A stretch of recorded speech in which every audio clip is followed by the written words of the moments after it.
Boker Tov, good morning.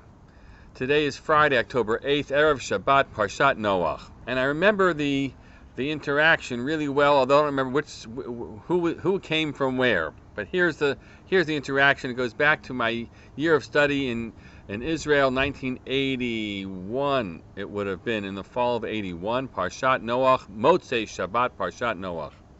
And a group of guys from the Gush, Yeshivat Har Etzion, where I attended, spent Shabbat at Yeshivat Keren B'Yavne, where a lot of friends of mine had gone, and they were there for Shabbos. I don't know whether I was there for Shabbos, and we came back and talked about it to the guys at Gush, or the other way around, but this was what we found out. Both Rav Goldvicht, who was the Rosh Yeshiva at Yeshivat Keren B'Yavne, and Rav Amital, who was the Rosh Yeshiva at the Gush, spoke about this verse in the parasha, and it reads as follows: Vaydaber Elohim el Noach lemor. God spoke to Noach, saying, "Say min hateva, depart the ark, ata v'ishtachal uvanechu neshevanecha itach, you and your wife and your sons wives with you." That's pretty simple. That's the verse. And then all the animals, kol chaya sheitcha, right? And from all of them, you have to leave the ark. And then vayetze Noach, and Noach does, with the interesting reversal of the order here. But who goes out? Noach uvanav, then his sons, ve'ishto, neshevanav ito, and his wife and his sons' wives with him. But so the sons come before his wife. There's interesting drasha on that for another time. And it's the opening phrase, though, when God tells Noach, after he's sent forth the dove and it doesn't return, that God nonetheless gives him this command. And these were the two different drashot that were offered in these two yeshivot. In Yeshivat Keren B'Yavne, Rav Goldvicht apparently gave the drasha as follows: how you should not leave the teva, don't leave the ark, until you hear God command you to leave the ark. Otherwise, you're expected to stay in the ark. Whereas Rav Amital said, what's the matter with you? Do you expect to stay in the ark forever? There's the driving command is you need to get out of the ark. Now you'll tell me you don't know what this is about. There was really, through these drushot, a message that was being conveyed about what it means to sit and study in yeshiva.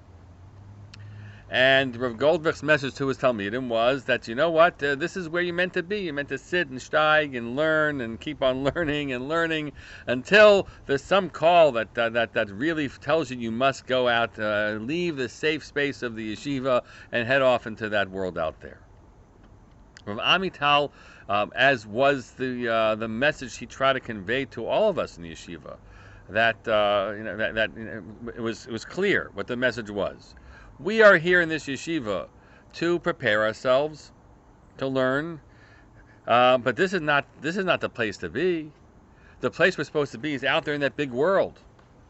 Here we're just preparing ourselves for and strengthening ourselves, and we should be. But each minute we're here, we should already be hearing the command. It's all so that we can go out there and make a difference in the world. What a fascinating difference it was. We felt a very telling distinction between what some education was being given to Talmidim in yeshiva, to students in yeshiva, and the very powerful education we were receiving in Yeshivat Har Etzion. Which is an education that the Torah we learn ultimately is a Torah of service. And it's meant to be shared with the world and conveyed with all the Jews in Eretz Yisrael and those of us who went back to the United States. That's what it's about. That's what it's about. It's not meant to be the ivory tower or the wooden ark, but it's meant to really be lived outside. That has always stuck with me. I can't, there's probably very little else that I remember from all those years and so far back, and certainly the 2 years that I was in Gush, in terms of remembering drashot. But that one and that interaction always stuck with me, because it animates what I believe to be my role as a rabbi, and and a version of what Torah life is. Torah life isn't what's holed up in a closed up space, but it's what's shared in the world around.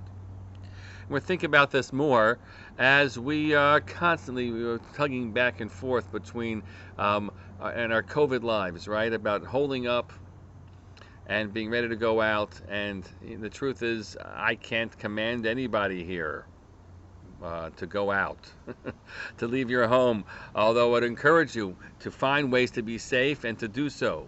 To go out and be part of our spiritual community, to go out and be engaging with the world, with the things that you have to offer the world, but only when you can do it safely, right? It has to, whenever you determine that the dove has found the new life and it's time for you to go, and you hear a little bit of a voice, but you should try to hear the voice. We in the shul understand that our work isn't about just hiding in some space, hiding in some Jewish space.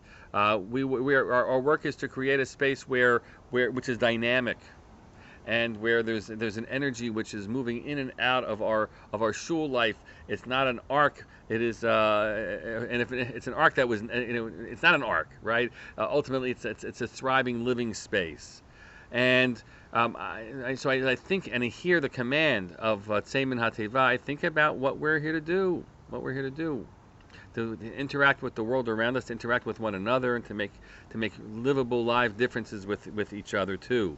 A number of us had the privilege this past Sunday to take a walk through the shul. Thank God there is a continuing progress being made. We're hoping that soon we'll be able to be in that building, and we know. As the message that I'm trying to convey to you here today is that when we enter that space, whenever we will have that privilege, we're not then locking ourselves in.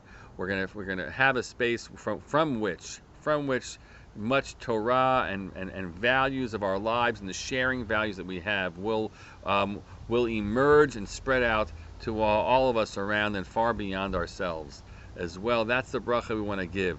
We're waiting to hear the opportunity to enter it. And then the command, indeed the ongoing command, to leaving it each and every day to make our differences in the world. Wishing you a Shabbat Shalom and hearing the call.